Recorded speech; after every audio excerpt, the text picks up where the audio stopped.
South Carolina Senator on the couch. Senator, so you have some people that are supportive of you, of this move by the Republican Party. Herschel Walker, Blake Masters, Marco Rubio, Ted Budd, KG, Laxalt, J.D. Vance, and Mehmet Oz, and against Ron Johnson, Don Bolduc, and Joe O'Dea. I hope they all win. Joe O'Dea is pro-choice. If he came up to Washington, he would secure the border. He would be helpful to the cops. He would stop rampant inflation. He would stop hiring 87,000 IRS agents. I'm not a single-issue voter, but I am pro-life. Let me say this. What should we be saying? The Democratic Party, every member of the Democratic Party voted to allow taxpayer-funded abortion up to the moment of birth, like China and North Korea. You know what all those people have in common? They would not vote to abort babies up to the moment of birth using taxpayer dollars. To the Republican Party, I am proudly pro-life. There's no shame in being pro-life. The shame here is to have policies in America like China and North Korea, and I will fight with my last breath to keep this country from being a nation that would abort a baby up to the moment of birth, and every Democratic senator voted for that proposition. My position is 15 weeks.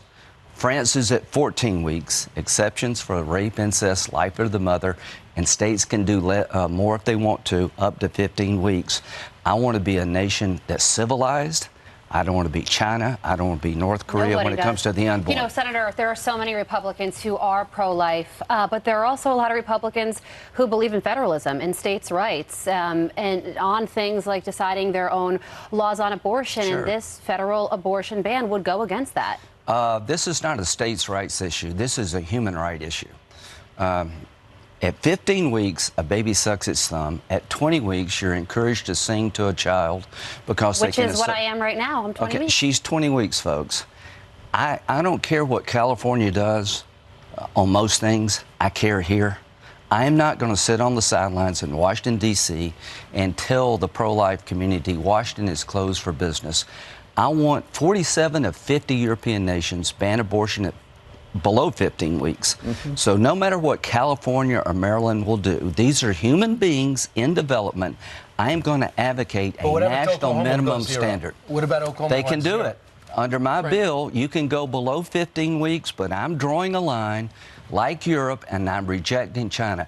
California is adopting an Oregon Chinese abortion policy, and I do not believe federalism requires me to sit on the sidelines and watch a baby at 30 weeks, 28 weeks be dismembered. I will not do that. Yeah. And there are a lot of people who feel the same way. But, Senator, 7 weeks away from a midterm election, suddenly a lot of people are going, what is he doing? Why is he injecting that story into the narrative? I don't mean to be alarmist here, but the Democratic Party is talking about abortion. Does anybody ever tell the public that their position on abortion is taxpayer-funded abortion up to the moment of birth? So you're going to be asked about abortion if you're running. So you're just trying to get ahead of it and give people an idea and see who's going to be behind it. It's a wrong. Mitch McConnell doesn't want you to do well, this. You know, the pro-life community wants me to do it, and I'm going to do it. And let me tell you why I think Mitch is wrong. He's pro-life.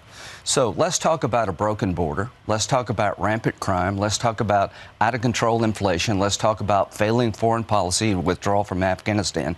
But when you're on the stump, people need to know who you are and where you are. So what would I do if I were running? I've won 4 times. I would look the camera in the eye and say that my opponent supports aborting a baby up to the moment of birth with taxpayer dollars. I reject that. Here's my position. We're on the wrong track everywhere. Now we're going to be on the wrong track on abortion. All right, so let's talk about the other major issue. You signed on to this letter to the Department of Justice, to AG Garland. You said this. Here's a quote from it. Given the politicization of the DOJ under your watch and the importance of avoiding any appearance of impropriety, the undersigned request that you provide U.S. Attorney Weiss the full protection and authorities of a special counsel to investigate Hunter Biden. Right. So you know he's not going to say, good idea, Lindsey, thanks for bringing it up to me. It is a good idea. My bill is a good idea. But not in his view. Yeah, but that's why we have a political race. I believe that you should have somebody looking at Hunter Biden other than a Delaware prosecutor. We're having a prosecutor in the guy's home 4 state. years running. Yeah. Now, the prosecutor's a fine fella, but can you imagine what the left would do if I suggested we should not have had a special counsel in the Mueller investigation? Right. We had a guy. It worked. What I am saying, given all the evidence that's coming out about Hunter Biden, the laptop is real. Every media outlet in this country suppressed the story, including social media. The laptop is real. They said it wasn't. I want somebody outside of politics, Delaware politics, looking at Hunter Biden like they looked at Trump. That's not unfair. Right. Well, the president was on 60 Minutes, and he said that Hunter Biden his son has never done anything wrong that could impact Well, then the he United shouldn't States. worry. Then he shouldn't be worried. He should embrace That's right. a special It'd be counsel. be a quick My investigation. family done nothing wrong. Come and look at my records. Look at my interaction with Hunter Biden. Look at the way Well, he what did about the business. voicemail? The voicemail that came out and Come said, look son, I at think it. we're in the clear. I read the Washington Post story. I think we're in the clear. How could he possibly say that and also say that he knew nothing about his You can't son's have it business both dealings? ways. You can't say to the world, to the public, there's nothing there. I did nothing with Hunter Biden. He's completely okay. Well, Mr. President Biden, let somebody outside of Delaware make that decision. Sure. Absolutely. That's what you supported for Trump. But you wanted somebody outside of And politics to look at Trump. Sessions recused himself, and you got Mueller, Number which was one, a 2-year disaster. If I were President Biden, I wouldn't go on TV ever again. Yeah. Oh, Right. boy. That was a complete disaster. Pandemic's over. China, we're going to fight you. Lindsey Graham, he's in the news a lot these Yeah, days. a little short guy. Senator, thank you so much for joining us in studio. Right. Thank you, sir. And I'll Good talk luck to you- with the baby. Thank you. Good luck. And you guys met for the first time. You really hit it off. Yes, I hoped we did. And I'll talk to you on radio. All right. Okay.